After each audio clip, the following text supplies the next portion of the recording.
Welcome to Green and Gold FC. And they're poked home by Tim Cahill. Australia have done it. Could write the Matildas into history. Cue the party. The best team of the A-League era. And it goes. Tyler! It's a save that means the world to Australia. Hello, everyone, and welcome to Green and Gold FC. It's the podcast for fans, by the fans, where we discuss all things Australian football. My name is Ahmed Isof, and today I am joined by contributor to The Raw, Graham White, and Alex from the Back Four Pod. How are we doing, Graham? I'm doing brilliant. How are you doing, Alex? I'm doing very well, man. Very well. Fantastic, lads. We got quite a bit we want to get through tonight, so hopefully we all have our knowledge up to scratch. It's been a pretty intriguing week in terms of the A-League, with Brisbane Roar getting their first win of the season, but also a few other promising, interesting results that we've been seeing around there. And I think with what we've seen in the A-League so far, that might be the perfect opportunity where we want to start. I know there's a lot we want to talk about. We want to talk about the rules. We want to talk about Clivett, because he's going to be the manager for Indonesia, who are in a World Cup qualifying group. We want to talk about the Matildas. But I actually want to start at the A-League, because especially in the last 2 weeks, we've seen a few youngsters do some amazing things. We're also seeing a lot of A-League youngsters getting sort of interest from clubs in Europe, which is posing the question for us in the A-League with the youngsters coming through. Is this something that excites us? Are we seeing youngsters coming through that are going to take it to the next level? Or are we entering here with trepidation? Graham, do we think anyone standing out to us in terms of the youngsters that we've seen coming through? Are we excited by the youth coming through? Yeah, so I guess it's slight improvement in quality and massive improvement in quantity. Now, that quantity, I think, is probably just as important as quality. When you have a look at players and how they develop over their careers, it's really, really unpredictable. I was just looking at the under-17s squads, even for powerhouses from 10 years ago. And a lot of them don't end up playing for the Big Five, even if they're from a Big Five nation. Some of them don't even play a professional game at any level at all. So it's really, really hard to predict how a youth is going to go. So you look at, say, a player like Aaron Moy. He's only playing 30 games in the SPL, off the bench often, really squad bit part player over 2 seasons for mid-table Scottish side by the time he's Triantis' age. And so you see there's no one could have predicted, looking at him, that he was going to be the best Socceroos player for a good 8 or so years. So the quantity is probably what's exciting me more than the quality.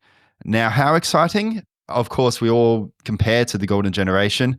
I don't think we're there yet. I don't think we have enough clubs. I don't think a youth are breaking through at an early enough age. But I think that things are going to dramatically improve probably by the end of the next World Cup cycle, around 2030. I think our Socceroos teams, we're going to see the fruit of that. Things are going to dramatically improve. A-League finances hopefully will improve, because when you have hopefully the revenue from both TV and from transfers added together, then hopefully we start to get a sustainable league. But if you compare it to the NSL era, there was just as many youth as we have now getting game time every single year. And they weren't producing a golden generation every single year. They produce it once, that period between 75 and 80. We've just this year, we are just catching up to how much game time in terms of fraction of minutes are going to some of your youngsters. Yeah. And I mean, Alex, do you think A-League clubs are kind of being forced into that sort of making sure they're getting youngsters into their first teams? Because a lot of the older generation, there's been a bit of a gap between. There was a point where a lot of our older generation was that golden generation of Socceroos players, and then your Brett Holmans and your such coming through and filling up gaps in there. Do we think A-League clubs kind of moved away from, okay, we're not going to get in the big names. We need to try and create those names. And so they've kind of forced themselves into developing youngsters so that they can bring them into that A-League squad? Yeah, I do think so. Look, with the current footballing market, especially with, all the talk of, all the media rights to the A-League, the lowering in funding for the clubs from the APL. I think it's more of a necessity now that clubs are sort of focusing on developing these younger talents. And we're seeing some big fees finally coming in through for these players, Adelaide United getting massive money for Aaron Kunda and Gauchi, for example, or Aiden Matthews rumored to have just gotten a £1.2 million, so 2.3 million Aussie dollar move to Portsmouth, which is absolutely huge for Sydney at this moment in time, I'd imagine. Look, I think it is important that the clubs are sort of prioritizing their younger players, and I'm enjoying sort of the fruits of the A-League clubs' labour. You've got plenty of exciting talents coming through. Noah Botic, Thomas Waddingham apparently just got a move to Portsmouth as well, so that's another one.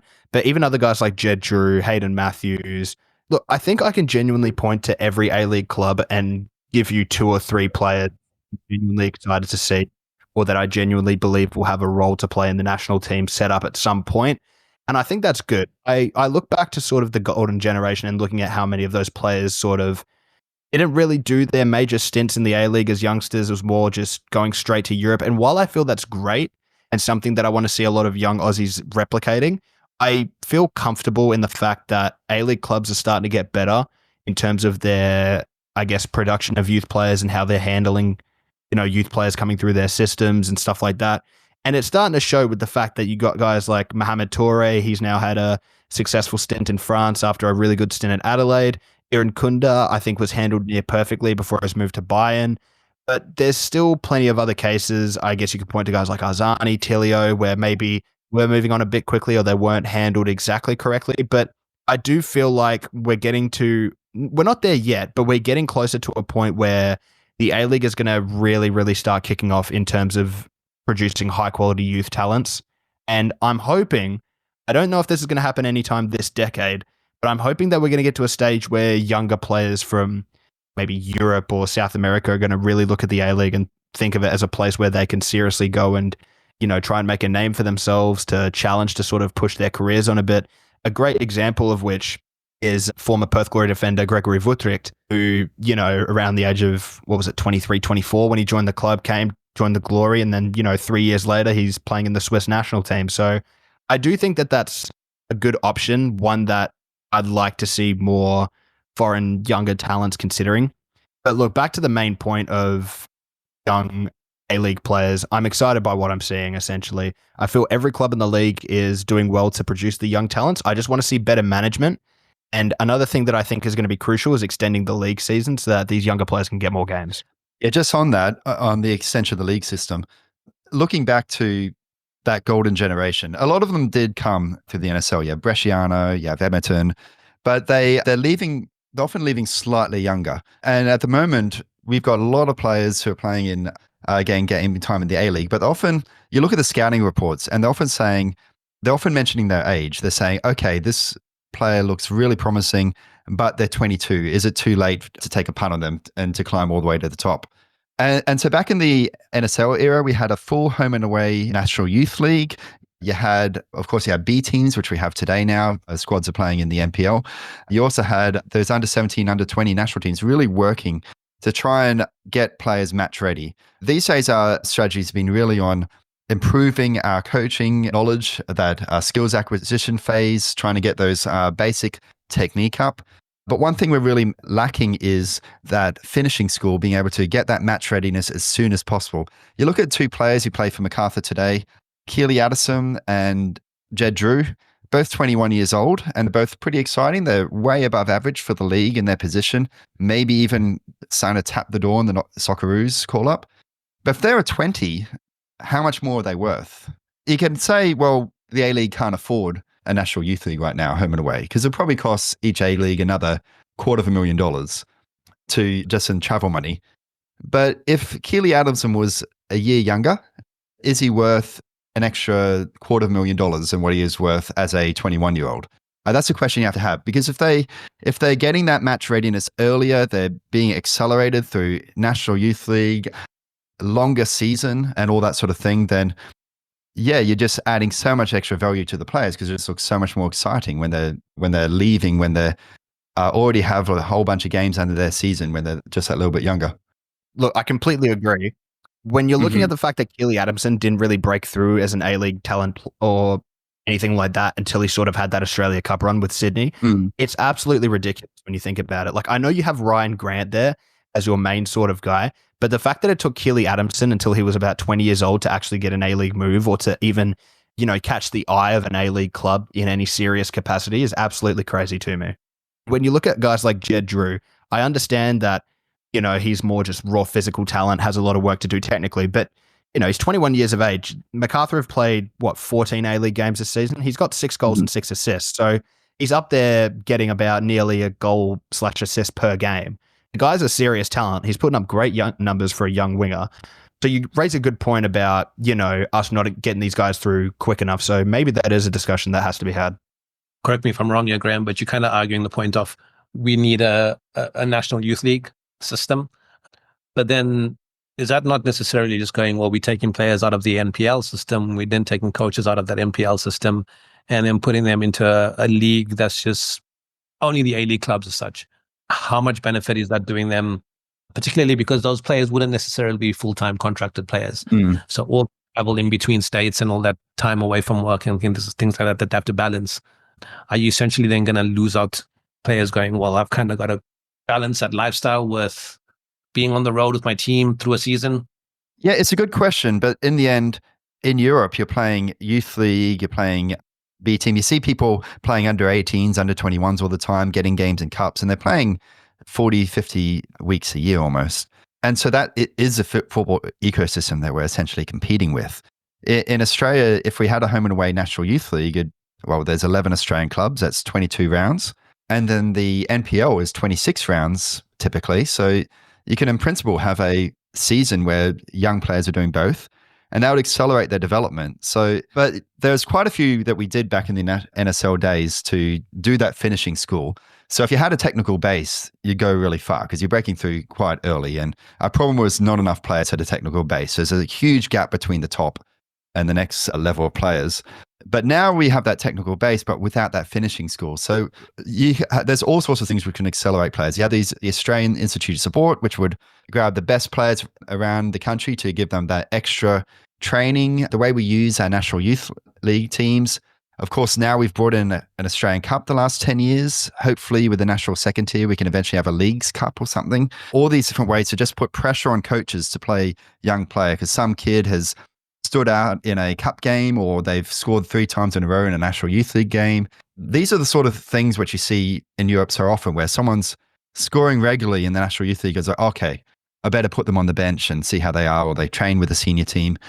And so it just gives them that chance to just get that game time and accelerate the development and maybe be a year ahead of where they would be otherwise. Alex, you mentioned something about management. Were you talking more around like the management of player development or the management? So we're talking about the National Youth League. Yeah, are you talking more around the actual management of the player themselves or the management of the system where we don't have this National Youth League? Look, I think it's more management at all sort of levels. Now, while I completely agree that the National Youth League does have to come back, I do understand that the APL are struggling financially, but still that's sort of a non-negotiable for me. I've been calling for a long time to bring back the Australian Institute of Sport. I feel like we had a lot of great success. We had so many good young players coming through that system. I really feel that was sort of a catalyst for our national youth systems as well as our senior team sort of peaking in terms of their performance on a global stage. So I'd love to see that brought back in some capacity for our youth teams. But look, when I talk about management of young players, it goes to a lot of things. One is minutes. Obviously, you've got to make sure they're getting minutes, but you've got to make sure that it's right. One thing that I really appreciated about how the Central Coast Mariners handled Garang Kuol was they didn't overdo it with him. You know what I mean? He was brought on as a sub mainly a lot of times, but one thing they went wrong with is they just kept doing it because it would work. He'd come on as a sub and he would just perform, sure, off the bench, but that he would never get that starting chance. And I feel that as soon as he made that jump to Europe, he was never able to sort of come on as a starter. And anyone who sort of watched his stint at Hearts or his stint at Volendam or anything like that would really see that he struggled when starting. He's great off the bench. He's very effective against tired legs, but he never really got that opportunity to sort of start at a high level. One thing that Adelaide got right with Iran Kunda is it was a similar start that the Mariners had for Kuol, which was mainly introduced off the bench, impact player. But by the end, Iran Kunda was, a massive part of that Adelaide squad. He was starting games consistently. And I feel that translated a lot better with his sort of performances on the pitch. Obviously, performed very well for Bayern and their youth teams. And look, now he's gotten a move to Grasshopper in Switzerland, so hopefully he does well there. But I feel like there needs to be a bigger emphasis on sort of how do we treat these younger players in terms of making sure that they're getting their minutes, but not putting too much pressure on them or putting too much strain on their bodies, but also not making sure that we're too cautious and not giving them the opportunity to properly develop and to properly, I guess, express themselves in a starting position. Because look, while I understand that it's great to be an effective player off the bench, it's not going to help the national team if you have 22 players that are class off the bench. You need to have 22 players that are good enough to start, but are also good enough to make an impact when not starting. And that's something that I feel like the national team has sort of been missing with a lot of these younger players that are coming through. They're younger players, yes. They're high quality young players, yes, but they're also young players that I'd say are better suited to coming off the bench and not necessarily having the sort of technical ability that you need to start games. So look, once again, when I say that the young players need to be managed better, it's at all levels. Coaches need to make sure that they're developing their technical ability properly. First team coaches need to make sure that they're getting adequate game time and being managed properly in terms of their workload, in terms of, you know, every other aspect of fitness and performance. And the actual APL and up to the FFA need to make sure that, you know, these guys are being given a pathway to success that actually, you know, is providing them the opportunity while not sort of just forcing them out there to learn on their own. They're not just throwing these, you know, young kids into the deep end and seeing if they can swim. Yeah, it's an interesting one. And I think it's a kind of conversation where we can definitely be talking about it for like a full length podcast, I reckon, because there's so many, as I'm listening, like as we're talking, my mind is just going all over the place. And I'm thinking about so many different things where I'm like looking, like I know Adelaide United has this partnership with PSV where they got to send players over and things like that. And then my mind's starting to go like, well, how do we get all the clubs to kind of have relationships with European clubs? And then it's going back to, do we get those relationships with those clubs? Do we then bring in someone from those clubs to set up a system whereby they're being trained from a youth level in that club way of playing, so that as they progress into the A-League main team and then eventually make their way to Europe, they're kind of already set to go? Or do we just continue with the curriculum, the football curriculum that we've set up here within Australia, and just go, that's the curriculum, that's what we're going to stick to, and then just focus on that? It's an interesting one because from a Raw perspective, we've seen a lot of youngsters come through the system. Obviously, the Raw has its own problems. A lot of youngsters have come through the system, and then because the Raw can't sustain them or sustain all of them coming through, they've moved on to other clubs, or they've probably moved on to Europe a bit too early. Yeah, I would have liked Waddingham to stay an extra year. He's probably, I'm hoping he can make an impact for Portsmouth and get some game time, but Portsmouth don't have a development team, whereas Brisbane will actually kind of do. They have the NPL, so he can still in principle play in the off season. So if he's not playing, he could quickly go backwards, but they had to sell him because there's only 6 months left on his contract. And even then they could only get 200K. Yeah, it's disappointing as a Raw fan. It's kind of disappointing that your best player is going for such a small amount. But yeah, Hayden Matthews, he's not quite, I think he's probably at least similar prospect, maybe slightly behind Waddingham. And he's going for the entire salary cap, right? $2.5 million Australian dollars. So, you know, that just shows if you're smarter with your contracts, you can really drive up the prices. The other thing with that one, though, as well, is I guess we're looking at it and going, Portsmouth are really showing a lot of interest in Hayden Matthews with that fee. Like they must be really thinking highly of him, because at that level in England, 1.5 million or 1.67 million, that's a decent sum. I know now in football, we talk around like 40, 50 million at the top level, but at that lower level, 1.5, 1.6 million pounds it's a decent sum. It's a lot to invest in a player. Yeah, I'd be amazed if he's not starting this season or next. If they're paying that much, I imagine that's probably similar to what they paid to the other centre backs. Yeah, it'd be interesting to watch and monitor and see how he goes. It's the perfect segue though, because we're talking about now the players going to Europe, looking ahead with the Socceroos squad. So we saw our last game, correct me if I'm wrong, was against Bahrain, if I'm mistaken. Yep. So that was our last game. We heading into, if we look at our group, it's at this stage arguably one of the groups where I'm, as an Australian fan, I'm like, probably kind of shitting myself a bit because Japan are probably the only ones through already to the next round and potentially qualifying outright. Australia on 7 points, and then everyone below us is all on 6 points. So all the way from second to sixth. We've got Indonesia next. What does Popovic do? Are we with his side? Are we going to be in for any shocks, or is there anyone we'd like to see? Look, I'll be completely honest. I'm very, very concerned. Look, I made a YouTube video basically breaking down and constructing as to why the situation was as bad as it is, and I got called a clown because we're second in our group. But when you really think about it, this is a Bahrain side and an Indonesia side that are outside the FIFA top 100. China, that's been, deeply underperforming for the money that they've actually put into their system. And this is on top of Saudi Arabia having one of their worst World Cup qualifying campaigns probably in the last 20 years. So, look, there is deep cause for concern. I'm thankful for the fact that we do at least have Indonesia and China yet, but not getting those 3 points against Bahrain is a massive, massive loss. If we're not beating Indonesia and China, I'm deeply concerned because we at least need Saudi Arabia to drop points on, at minimum, 2 occasions. If we can get a win against Indonesia and China, and then on top of that, maybe hold a draw against Saudi Arabia, that pretty much all but guarantees us our spot. I'm pretty sure the only country that doesn't have to play Japan, if I'm not mistaken, I'm pretty sure the only country that doesn't have to play Japan still is China. I'm pretty sure it's China. I might be mistaken with that. Actually, yeah, I think it is. I'm pretty sure it's China. It's China. China. Yeah. So China, if anything, from what I've seen from these games, I think China has probably been the worst team in the group up until now. But that being said, I still feel fully confident that they can beat a Bahrain or an Indonesia if they put up a good performance. But look, the fact that Indonesia and Bahrain, I feel, are sort of the dark horses for qualification in this group, the fact that they've both got Japan to play does, settle my worries a little bit. And the fact that we also get to play China and Indonesia beforehand is good. Saudi Arabia aren't on good form at all. Roberto Mancini left the post, obviously, now replaced by Hervé Renard. So, look, I think I'm confident that Popovic can get these results. My only problem is consistency. And it's a big, big problem with consistency, especially in the squad. I don't want to sling too much crap on Hayden Matthews because obviously he's a great young prospect and he's going to get a good move to Portsmouth and everything. His performance in that Bahrain game was really, really bad.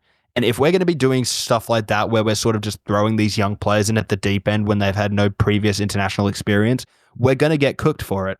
And look, going into these last 4 games, we're missing both Kachati and Sutar through long-term injuries. It's going to be, I guess, a struggle is the best way to put it. Look, I'd say Cameron Burgess is probably locked in for a starting spot. I'd say Jason Guerra, given how much Tony Popovic just absolutely adores him, is probably locked in as well. That other centre-back pick is going to be absolutely crucial. You have to get that right because you are really going to struggle, especially against a side like Indonesia that is really sort of building that attacking identity. And look, I know that they sacked their coach who's been doing really well, Patrick Kluivert coming in. I don't know how I feel about that personally. I thought that, their previous coach was working wonders with that side. So, look, I think it's fair to say Kluivert will have a style built purely off of attacking football. He's worked under Postecoglou. He's worked under Van Gaal. There's reason to be concerned, especially for that Indonesia game. And look, that's without saying Saudi Arabia and Japan, 2 massive sides that we've struggled against plenty of times in the past. They're going to be possible banana peels. But look, if we can get through that and get to automatic qualification, I'll be happy.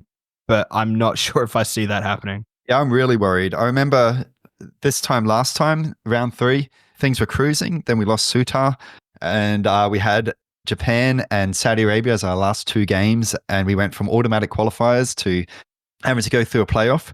This time, the playoff system, I mean, I could live with that. That's more games for the Socceroos. Like, much as you're disappointed, that's as long as we qualify, that can be an exciting thing, particularly to bring in some of the new generation. But we're 1 point off. We're 1 point off last place, right? We're not just 1 point above 3rd place. We're 1 point off 6th. And we've lost Harry Sutar. That rock at the back is a real worry.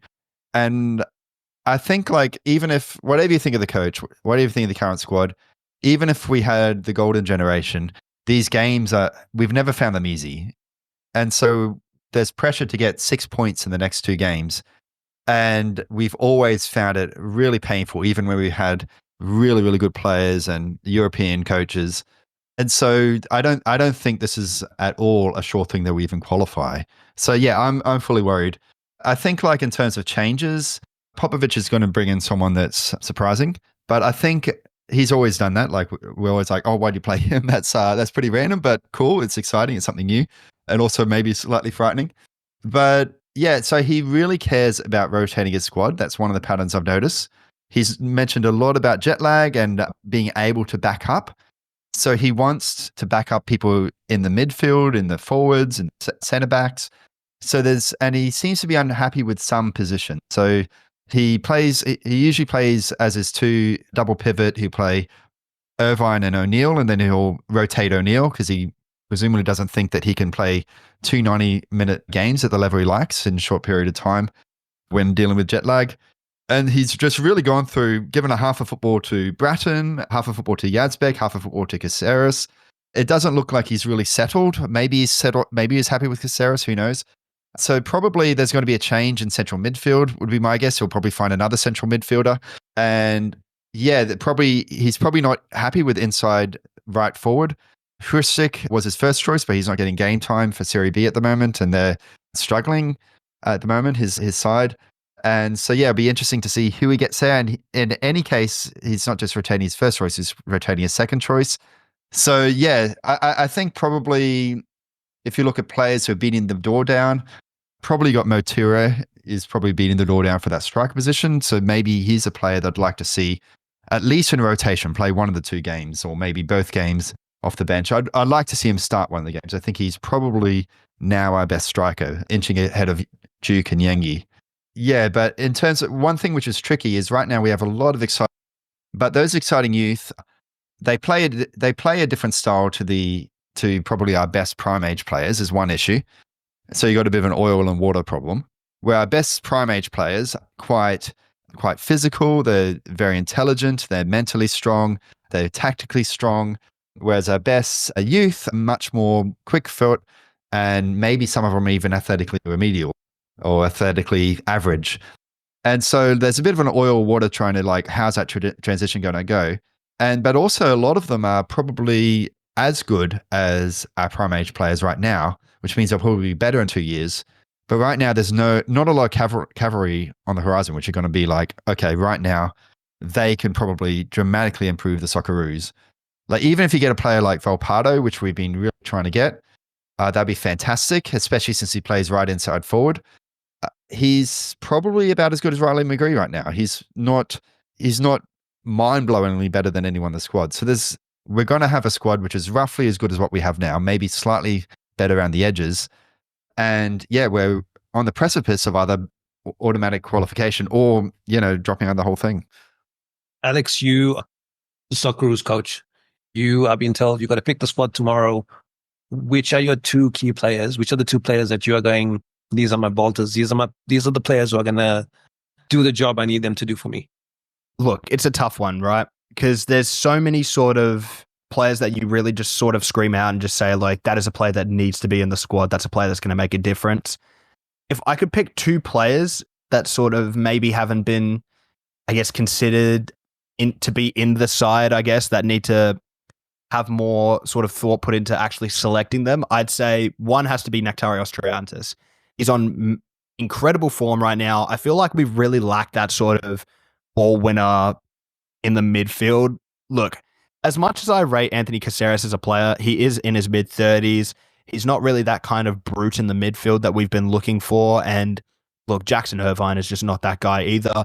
I feel like Triantis sort of fills that gap. He's an incredible player in terms of his physicality and his maturity. I feel he does so well that for Hibernian, especially considering that they've been struggling this season, he's really been sort of a standout among their squad.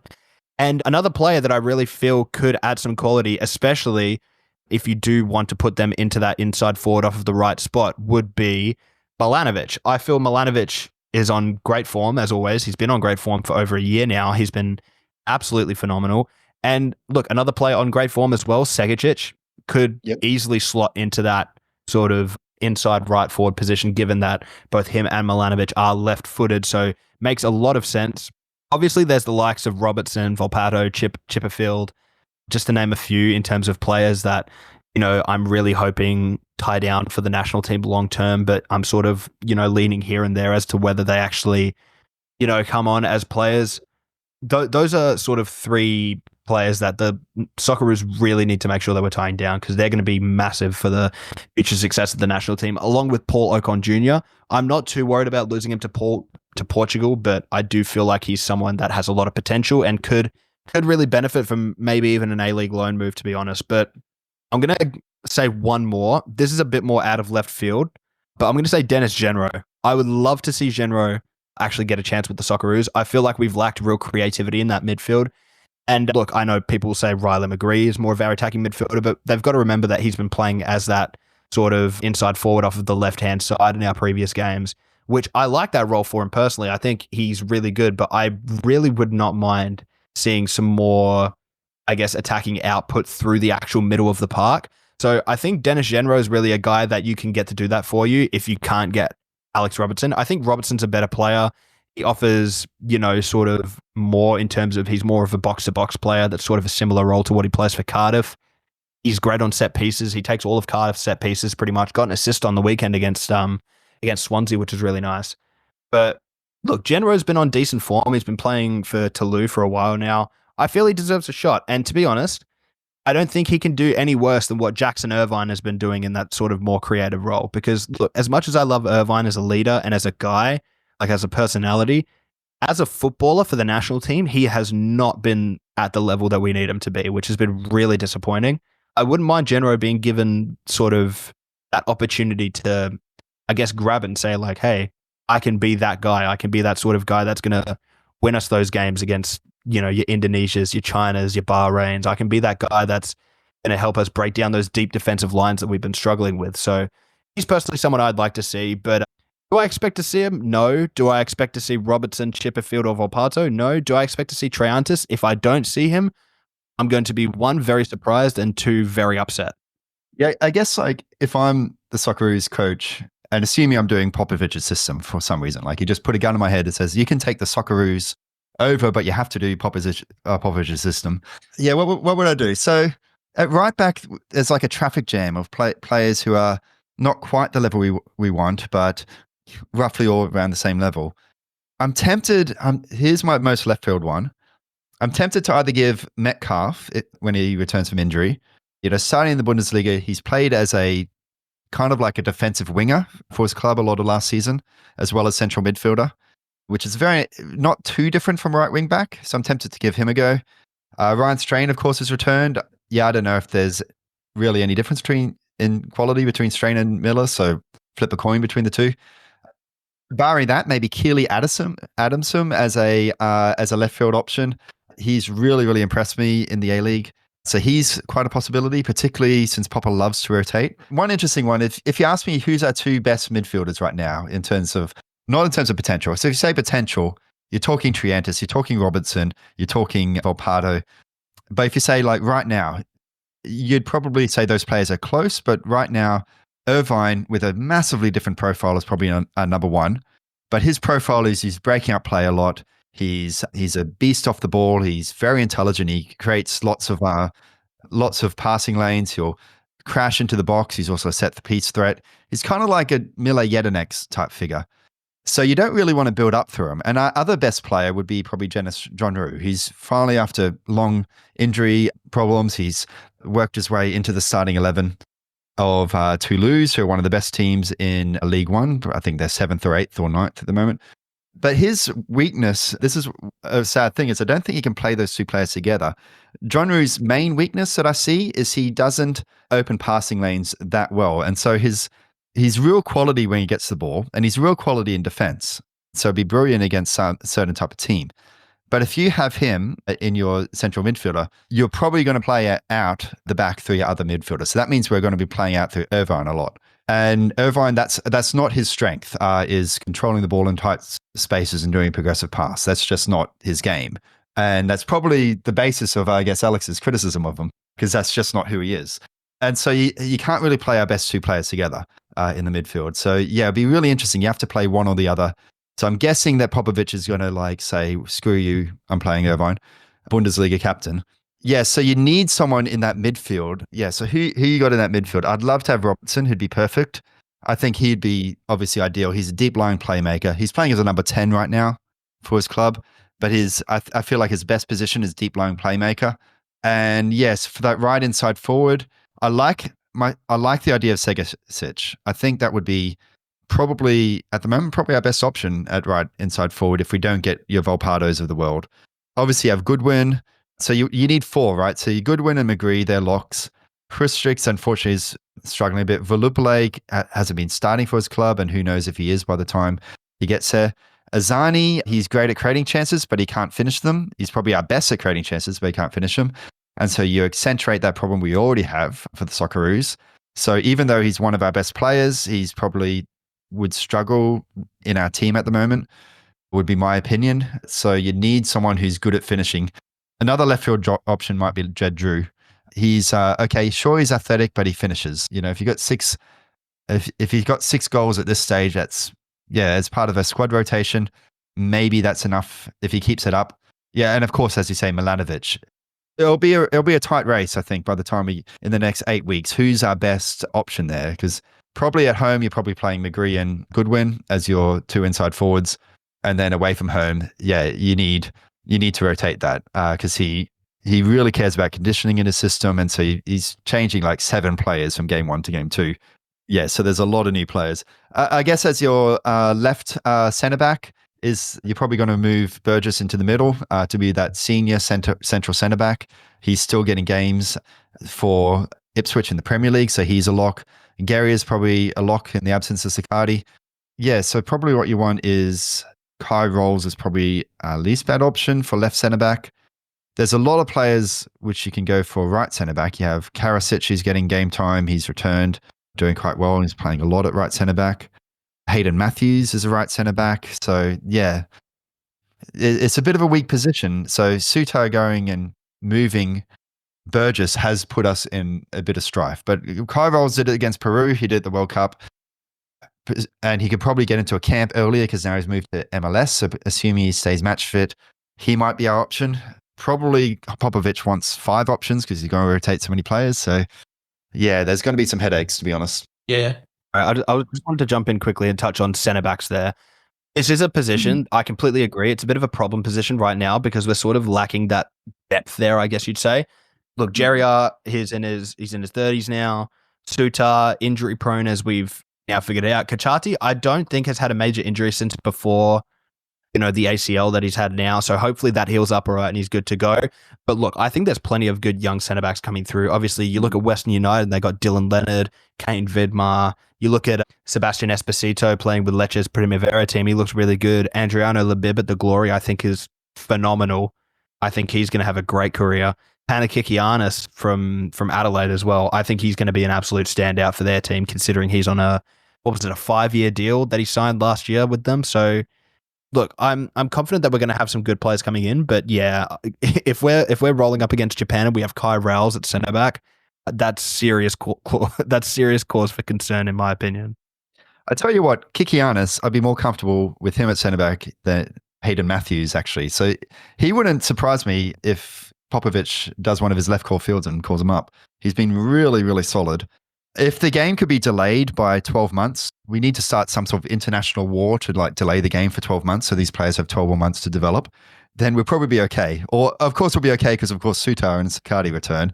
We also have other players returning. But, yeah, right now it's just tricky. All your young centre-backs are just close but need another year or 2, or they're injured.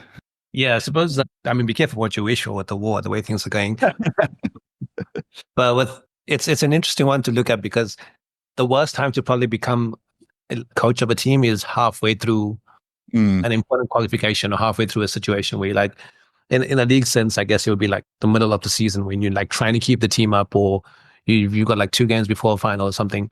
For an international, in the qualifying round where the top 2 qualify directly, this is probably the worst time to come in because he's not really given the time to go, okay, this is a squad I want to build. I can experiment in the first round and the second round because I know we can potentially get away with certain players against some weak opposition. His got the team when they have to win games. Like the margin for error is so low, particularly when we look at our group and how close everything is. And that can potentially make a manager go, well, I know certain player, I know what I'm going to get from him. We're talking about Jackson Irvine. He's probably going to go, Jackson Irvine's had 76 caps. I know what to expect from him. I know what he's going to do. Do I just go for that safe bet, or do I go, no, this is what I want to implement, therefore I'm going for those players, regardless of what I think. I think I said 76. I think it's actually 72 caps from Jackson Irvine. But regardless, like, it's an interesting conundrum for the manager. I don't envy him at all.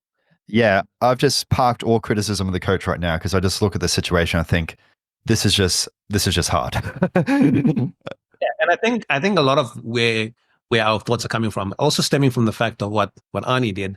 We were watching what Arnie was producing, and we're like, you got to change this up. You got to change this up. And then he wasn't doing that. Eventually, it cost him his job. And now we're like, okay, all right, Popovich is coming. Hopefully, he'll change it up. Then the other question is, well, do you change it up so much to the point where you're risking qualification, or do you just go no? Because I think we potentially, when we're looking at our remaining games, you never look at any game and go, okay, that's a game I want to lose. But you're potentially looking at the game against Japan, going, yeah, that's if we lost that game, it's probably kind of like, okay, we're kind of expecting this. Like, Japan are the informed team here. You should be picking up your points against the other teams as well. I'm curious if we have another gear in attack, because at the moment, so under Arnie, we kind of started using inverted fullbacks as kind of a defensive strategy to have an extra player in the rest defense who was kind of central to try and clog up those counterattacks and make sure that we won't concede that sucker punch. And Popovich has kind of been the same. He's clearly deeply concerned about those counterattacks. So we have 3 at the back, which, can be a dynamic system, but it does mean you have usually at least 1 defensive midfielder and 3 people. So you have 4 people in the center for that rest defense, which just forces any counter attack to go wide, and you have more players who can get back. So that means you have 6 players who are trying to break down your deep block. And there's a big difference between 6 on 8 versus 7 on 8. It doesn't sound like much, but there is actually a big difference. And so if you have that more risk and you have like that extra player who's willing to go forward, or 2 extra players, you open things up at the back more, but you also attack more. So if we're in a must-win situation, do we have that risk-taking side to us, or are we going to be like that? Be patient, keep to the plan, let's hope a set piece comes right or whatever. Because our XG conceded is super, super low, but also our XG under Arnie, the first 2 games is about 0.6. Under Popovich, he improved that, but still around about 1. We're playing games to reliably frequently win 1-0. And at the moment, we've had a bit of bad luck. But, when you're only trying to win 1-0, maybe there is that extra danger if things go wrong, that, you have a goal scored from halfway or whatever. Yeah, and it's also another interesting one, because I'm gonna push ahead, and looking at our next opponent, it is Indonesia. Yeah, where we're going. You're saying, do you take that? Do you experiment a bit, or do you go with it? The difficult thing for Popovich is, he's probably watched when we played Indonesia last time, but now it's a new manager. It's Kluivert. He's coming in with a brand new system. He said he wants to play 4-3-3. He wants to be attacking. He's also been given time to like come in, attend matches, watch players, all that kind of stuff. It's kind of going into the unknown, or do we think we know what we'll get with Patrick Kluivert? I know he was like the assistant at Brisbane Roar, but that was only for 1 season. The way he was assistant under Ange. I think it was 2 seasons or 2 years where he was assistant with the Netherlands. He's had a few management jobs with Twente under 21s, Ajax under 19, and Curaçao, where he did fairly well considering a 50% win rate with Curaçao when he was a manager. And then went into Turkey, got out a 45% win rate there, was there for a year, and now he's taken up this position with Indonesia. His playing career was all about attacking football. The clubs he's played for, Ajax, AC Milan, Barcelona. So you'd think that would happen as a manager as well.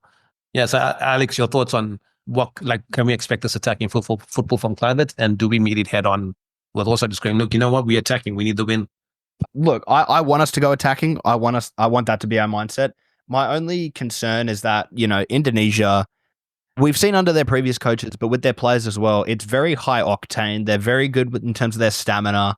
You know, they're a team that's going to push straight for 90 minutes. And that's what worries me, especially that we're now missing Kachati and Sutar. You need to get the selections right. And I also feel that you can't get sucked into the whole, belief that we're going to play 2 defensive midfielders and then a back 5 and then try and hit on the counter. Because realistically, we are the better team.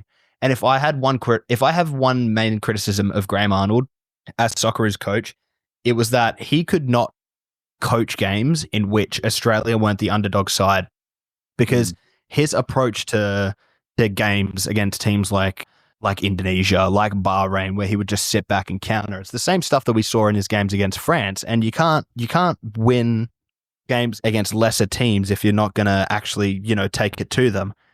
But I will say with Clover, I do expect it to be more of an attacking style. Obviously, he started his managerial career in the Netherlands out as an attacking coach and then moved on to Brisbane under Ange. And he, like we said, he's assistant manager to Louis van Gaal for the 2014 World Cup cycle, in which they finished 3rd. So they did very well there.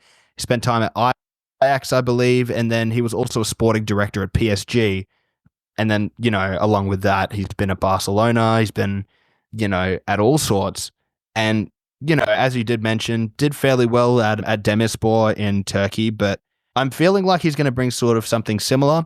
From what I've heard from a few people, I obviously don't know exactly how true this is, but a big reason that Indonesia brought him in is because they're trying to attract a lot of Dutch-born Indonesian players, such as Bakir, the left wing back. But look, I feel like he's going to play a positive brand of football. I really feel like he's going to sort of drive Indonesia to want to upset teams like Australia, like Saudi Arabia, like Japan. So it's going to be a tough one. It's going to be a really, really tough one. But I don't want to see Popovic get sucked into the trap of, not playing aggressive and not actually wanting to go out there and get a win. Because if we're going to rock up with a back 5 and 2 defensive midfielders, I'm almost certain that we are not winning that game. We're not going to win this game against Indonesia by playing on the counter, because I feel like they're going to really want to come out early and grab the game by the scruff of the neck. And if we let them do it, it's going to be a real problem for us.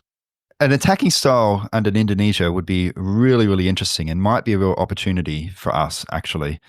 So you have a look at the quality of the coach. So 2 seasons and having to part ways in Turkey, decent league. That's roughly the sort of resume you have of, say, Yorkis Nobo, I guess Graham Arnold, like your standout A-League coach. So I'm expecting quality by the standards of this region of the world in terms of his coaching. But if he's going attacking style, and you look at Indonesia's squad, they have a Serie A centre-back, they have an Eredivisie centre-back, they have some really good defensive players at that back end who can really close up shop. But their strikers, like, Rafael Straak, he's a starting player for Indonesia, assuming they don't nationalise some gun, he's struggling to get game time at Brisbane Roar.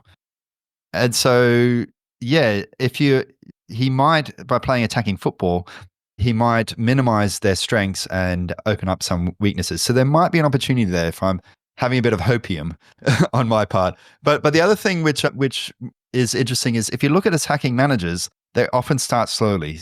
So defensive managers will often peak early, but then plateau or even decline. Whereas attacking managers, you're often going backwards to start with. So you don't necessarily get that new manager bounce. So fingers crossed that maybe there might be an opportunity to cut them apart if they have it too high a line, or they try and play through our midfield, play it out the back sort of thing. I think there's going to be a lot of opportunities for counterattacks there. But it's a bit of an unknown. He's quite limited in his experience, and the experience as an assistant manager and as a player is mind-blowing. But the experience as a manager is, he's quite new. So hopefully there's a window of opportunity there. Yeah, it's definitely an opportunity for us, and something that I think I personally think that Popovic should just go into the game fully attacking. I don't think we should be sort of holding back. We need to take destiny into our own hands, essentially. We don't want to be putting ourselves into that situation where we're potentially going to a playoff and then going, oh, well, we look back at games and go, oh, we took our chances there, or if we did this then, and that's the last thing you should be doing in football. Football is all about just taking control of the situations that you can control, which brings us to the next topic that I really want to touch on, and it's about the Matildas. and we're talking about new manager at Indonesia. The Matildas still don't have a new manager. What, like, Alex, what is the holdup? Like, what's going on? Why don't we have a new I mean, I think I have some theories. Look, I'm severely concerned. I don't want to be that guy and say that, maybe they're just, not sure or, whatever. It's a tough one. I feel like a thing with female football or women's football that I'm noticing a lot of at the international level that sort of you don't really see a lot in men's football is that the manager has to be just as much, if not more, of a people person than they are a tactician, which is, I feel, not good for a country that's looking to get success on an international stage. Look, from all accounts, I've heard that, Tony Gustafsson was a really good people person and all the, players really, liked him as a person and whatever from everything that we've heard. As a tactician, he was awful, man. His substitutions were nonsensical. His starting lineups that he picked were awful. I watched the Matildas most times and I couldn't even pinpoint a proper style of play or identity that we were actually going for. The fact that he didn't get sacked sooner and the fact that the FA actually allowed him to leave on his own terms is a disgrace. He should have been sacked way sooner. Look, in terms of getting in a new coach, I feel it's natural that we're waiting for a bit and I'm really hoping that we're using this time properly to actually go through our options. If you're looking for, someone that has international experience, I want it to be a coach that has international experience coaching a women's team because, as I'm sure you guys would know that coaching a women's team and coaching a male team are completely different. As someone who's done it themselves, it's very different. You have to take a lot of stuff into consideration. And look, you can't play football the same way between a women's side and a men's side. It's just a simple fact of biology, of just, the actual pace at which the game is played. But look, I'm not overly concerned by the fact that we haven't gotten in a new manager, but I want to know what's going on in terms of what are the criteria we're looking for? Are we looking for someone who already has that international experience? Are we looking for an Aussie? Are we looking for another overseas manager? What are our goals? Are we planning to try and win the next Women's Asian Cup? Are we looking to, make the semifinals, the final, win the World Cup, stuff like that? Like, what is the actual plan going forward? And what are the criteria that we're trying to address when picking our next coach? The FA is famous for the communication, is being regular and prompt and open, aren't they? This gives me flashbacks to all the global searches you heard, both for the Socceroos and the A-League. I think it's just really hard to ask people to move to Australia, which is surprising because, goodness gracious, I love to live there. But I guess you're not asking them to live there permanently. You ask them to be there for a few years, probably leave their families because if you're a coach, you probably have maybe teenage kids or whatever, for maybe a 3-year stint, lots of travel. There's probably something that's difficult about attracting talent to this job. Because if there's the Socceroos, you could say, okay, maybe the Socceroos aren't glamorous, but it's taken so long from the Matildas. One of the people we chase just went for Canada, which is probably a less prestigious side than us, I would say. It just shows we have quite a lot of glamour, that we got some of the best, they're all playing in the best leagues. Our backup players are playing in the best leagues. That tells me that it's hard to get. Either it's hard or the FA just suck at doing anything. Maybe they're calling the wrong number or putting typos in their emails. I'm leaning towards the fact that the FA just suck. I'm just leaning towards that entirely at this point. Yeah. Well, I mean, do you remember all those global searches for the Socceroos or A-League clubs would just end up with probably the first and most underwhelming local choice or whatever? Well, I mean, obviously it wasn't always that, but we ended up with, I remember we had a global search for ages. Was it Holger? Was it the back end of that? Holger Ojik? Yeah. Yeah, I think that's what I'm thinking of. Yeah. Maybe it's only one global search, but it's so traumatic to end up with Holger that, it's just seared in my memory. It's made me grateful for every Socceroo coach since. I'm like, well, it could be Holger. With all respect to the man.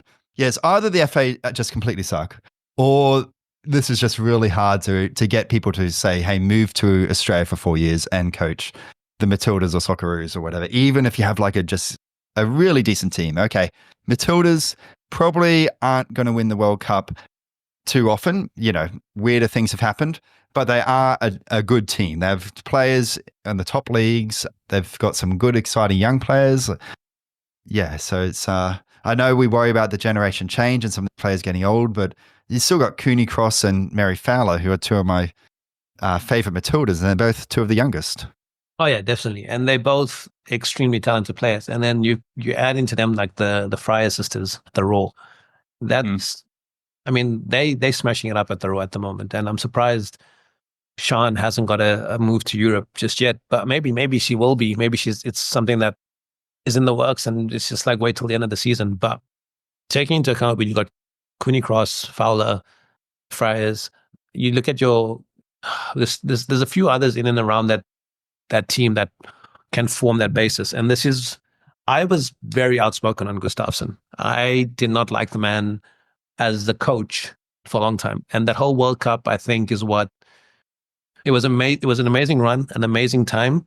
But the fact that we did so well kind of papered over the cracks of him as a coach. And I think the FA kind of just let it slip. They just kind of went with Gustafsson got us to the semi-final. The vibes around the Matildas right now are amazing. We're just going to stick with it. Like, we don't have to touch anything because we can play. The Matildas could have played a team ranked 180 in the world or something, 200, and we would have got a full crowd because it's the Matildas. That's basically what it was. So the FA probably looked at it and went, we don't really need to do anything different here. We just need to put these 11 players on the field, say it's the Matildas, and we'll get a full crowd. And that's what was happening. They probably shouldn't have done that, and they definitely shouldn't have done that. I think we made a mistake not going up to Gustafsson after that World Cup and saying, look, you've taken us as far as you could. We saw some things tactically that we weren't happy with, so we're going to now move to a different direction. Because I remember specifically Joe Montemurro was here for that World Cup. He was on Optus as analyst, and the question was asked of him, like, would you take the Matildas job? And he said, oh, maybe not right now, not yet. Just want to do a couple more things with Juventus before I move on. He went on to Lyon a month before we got eliminated from the Olympics. Oh wow! So we could have had him. We could have had him. So he joined Lyon like in June, middle of June. He joined Lyon. Olympics started the month later, and we had a terrible showing in the Olympics, and we got rid of Gustafsson. So I think the FA really wanted him as the next coach, and you can't really go to someone who's just taken up a job at Lyon and go, all right, we want you to leave this job and come take on Australia now. Like, they'd have to pay out Lyon. They'd obviously have a contract they'd have to pay out there, and then they'd have to offer him a contract. So there's a lot involved in that. But the one you're talking about, Canada, Casey Stoney, she was the former Manchester United and San Diego Wave manager. Also Chelsea as well. She did really well at United. Her win percentage was pretty good and won the women's championship. But again, to me, I'm sitting back and I'm going, what is the FA doing? Because Arsenal Jonas Eidevall just left Arsenal recently, but he's already been picked up by San Diego Wave. So there are managers that are available, and there's managers out there. The question is, like, what is the FA looking for, and who are they looking for? Another one I'm going to throw in the mix, and it's probably a bit left field. I don't know if you guys have heard of her, Rita Guarino. She's Italian. She used to coach Juventus and Inter Milan. When you look at her success at Juventus, so her stats at Juventus were played 83 games, won 74, drew 5, lost 4. It's a win percentage of 89%. Ooh. That's unheard of, almost. Yeah, almost unheard of. Now, granted, her win percentage at Inter wasn't that great, but you have to take into account that Inter, their women's team, is not on the same level as Juventus is. So we think of Inter Milan and we think, yeah, there's big team, but in terms of women's football, the Serie A women's football, they're not as big a team. So still a decent only 46% win percentage there. It's probably not the best, but you're looking for someone who understands how women's football works. Like Alex said, it's a very different kettle of fish to men's football. Yeah, it's been crazy that there hasn't been leaked to the press. These are maybe it hasn't. I missed it. Like, if it's leaked to the press, it's like, this is our candidate that the FA are looking at. So it'd be like, I get the impression it's a single candidate, whereas the Socceroos is like a short list, right? There's like 5 candidates. I think is Eloise, Popovic. I forget who the other 2 were. That's history now. But you had like, okay, they're talking to multiple at the same time, and I get it's a different situation where FA needed to act quickly. But I think even if you're acting slowly, you want to talk to several at the same time. You want a shortlist, surely. Maybe they have one and it's just not leaked, or maybe I've just missed it. Yeah, I don't know. That's the thing. Like, there's nothing at all is come. Usually, sometimes you'll even have a journalist who's kind of like, if the FA hasn't leaked something, there's a journalist out there who has some sort of information and leaks that, kind of going, oh, the FA is looking at so and so, or Yeah. the FA is doing this. Well, I mean, there's another candidate I could throw in there. Hopefully I say his name correctly, but Gerard Prechot is a French coach. Just recently was the head of coach for PSG. Before that was coach of Lyon, and he won 3 titles in a row, won the Champions League twice, but also then has coached in China, where he won the Chinese Women's Super League. So the reason I looked at him was because of that China connection. Like, yeah, he's done well in France and Europe, but he's also coached in Asia, which means he has somewhat of an understanding around the Asian style of football, or what other countries, or how to deal with jet lag, and how to deal with jet lag and how to move around. I mean, that's so crucial. Yeah. I think the FA has put we want Montemurro, and that was who their plan was after Gustafsson. And Montemurro took Lyon in June, and Gustafsson was let go after the Olympics. It's a month later. They've kind of gone, we messed up there. Like, and I think the writing should have been on the wall before that Olympics. In our run up to the Olympics, we weren't performing that well. And I think you asked the question around, we have to decide what we want to do, whether we want to win the Asia Cup, win the World Cup. I think we should be aiming for those things. We should be aiming to win the Asia Cup. We should be aiming to at least the Asia Cup, surely. I mean, we're much stronger in women's football, and we've won a men's Asian Cup. I mean, granted, it's home, but this surely is we've also made the final under Özil, 2011. Surely that has to be a real goal to win the Asian Cup. Yeah, especially since the next one is on home soil as well. Like, you've got the fans behind you. It's on home soil. You're going to have a lot of that golden generation still playing. And you've got a lot of the younger generation coming through who've got a bit more experience because they've played for top clubs in Europe, and they've had a few more games under their belt for the Matildas. It should be something that you're building to pretty much from the last tournament. From the moment the Olympics was up, they should have been going, right, our next major tournament's the Asia Cup. We at home, we want to win this. We need to get there. How do we get there? What's the pathway to getting there? Not having a permanent manager 6 months later, to me, is still kind of going, we don't have a pathway. We don't have a plan. And I think we should be aiming that high, because we are a top 10 ranked side. Other clubs other countries are investing in their women's football, and they're producing players. They're producing talent. If we're not at that same level, we're going to get left behind. I think you could have looked at women's football a few years ago and gone, oh, it's always the same teams that are going to be there. The US, Sweden, Germany, maybe Norway.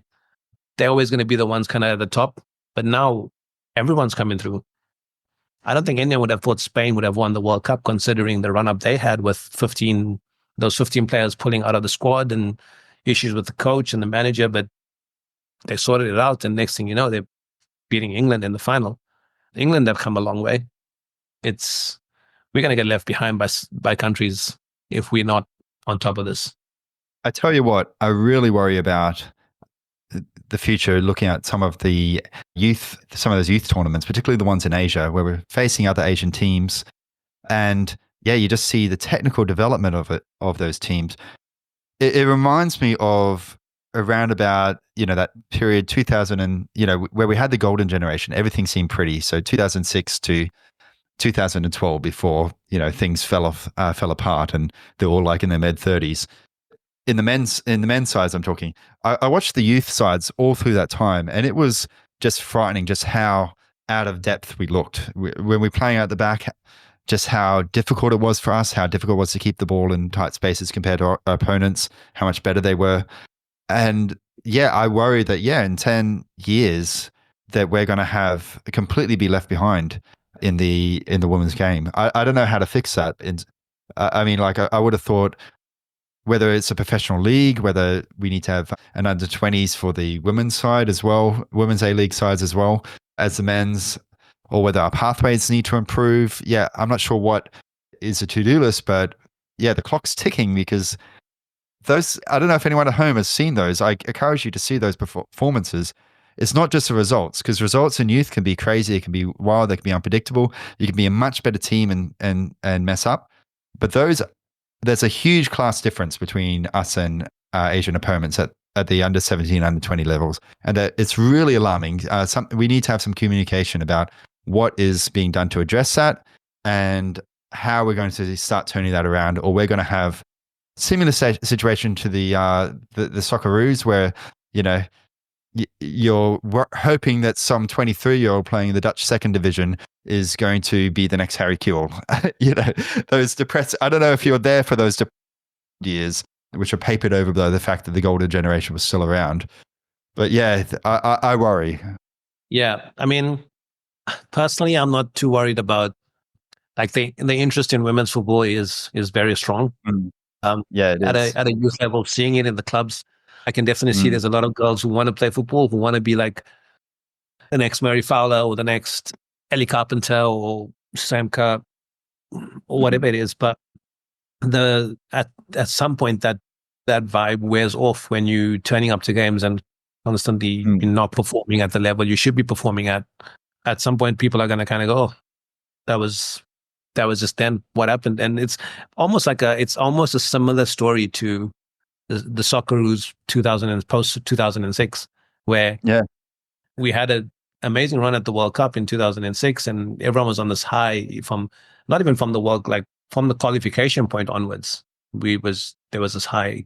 Aloysius' goal, and you know, getting to the World Cup, doing what we did against Japan and Croatia, and you know, running Italy close, and still hating Grosso for that moment. And but like after that, it just kind of all fell to the side. Like there was this huge interest in the Socceroos, and I think also we saw that because the A-League crowds were decent sizes, that the Raw would regularly go down, get didn't it? Yeah, and then nothing was done to capitalize on that. And now we're at that point where we're kind of going, oh, who do we bring in? And that was precisely the time where youth was so alarming. We were struggling to even compete, let alone make youth World Cups. I mean, there's an exception when we brought in a really top Dutch coach. We made a few World Cups. We had to pay him a fortune. And so I was really worried. So you say you're not worried, and you gave me very good reasons to worry. Like that, you know, we're not capitalizing on the. Yeah, that's. I'm not worried because the interest is there. Like that's why I'm not worried, because we've seen these youth tournaments in Asia where we're getting outclassed. But for me, the main difference of why I'm not worried is because I don't think the interest is gonna be there as long as we're seeing our Matildas performing at the top level, and we've got our Matildas performing currently in Europe, and we still have those Matildas for a few years.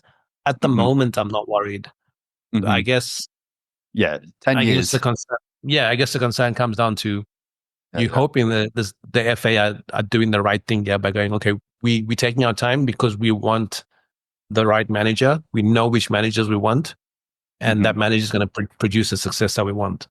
And that's why we're taking our time, as opposed to them just going, let's just work off the good vibes because that's what Tony gave us. And we can people keep turning up to Matildas games. We put the Matildas up against Chinese Taipei, and we're still getting 20, 30,000 to a game. So I guess one piece of hope for the Matildas right over the golden generation Socceroos. Two of our best players are quite young, Cooney Cross and Mary Fowler. There was no equivalent with the Socceroos. So I don't know if it's going to be as alarming, but yeah, I do get quite alarmed watching some of the under 17s, under 20s. I'm just such flashbacks to, around about where the top looked great in 2006 to 2010, but then you watch the youth tournaments and whether it's the Olympics, the under 20s or the under 17s, are outclassed. It's not just by, your Japans of the world, but also even by that second tier in Asia. And yeah, it's real let's hope that we learnt from our experience with the Socceroos and we fix those pathways and improve those pathways more proactively and quicker than we did with the Socceroos, so we don't just get drunk off the success of the Matildas so much. We wake up with a very bad hangover of suddenly all those stars are gone, and Uzbekistan and Bahrain are easily, well, not easily, but starting to be a real challenge for us to qualify against. Yeah. Yeah, I was gonna say, like, initially that sentence was like, oh, let's end it. Yeah, it's a good bit of hope. Let's hopefully Yeah. we've got Mary Fowler and we've got Cooney Cross and they're young, so we can end off on some hope. But and you went on about Uzbekistan and End on some party. no, but I mean, I think, look, there's definitely a lot of hope. Let's end up.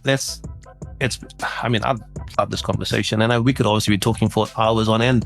There's so much to talk about within Australian football that needs, and I think discussion is part of a good discourse. Yeah, no, let's end on some hope. We've got some good hope with the youth prospects coming through the A-League. We've got a match against Indonesia with the Socceroos. Some decent transfers that have happened that we've spoken about, which brings out some hope in what we're actually producing. And we've got some good young talent in the Matildas, which hopefully the FA is bringing in the right manager for. And a natural second tier, sort of. It's all on up from here. And a national second tier. Alrighty. Well, it's been a lovely chat. I think it's probably the best time for us to say thank you for joining us tonight. Yeah, on Green and Gold FC. It's been a pleasure chatting with you, Graham. You too, mate. It's been you too, Alex. I know you can hear me. Yeah, Alex, we know you can hear us. It's been a pleasure. To everyone out there listening, thank you for joining us tonight. We look forward to it again next time. And make sure you join in at the forum. In the meantime, jump on Green and Gold FC, continue the conversation there, and then we'll see you in the next podcast. Cheers.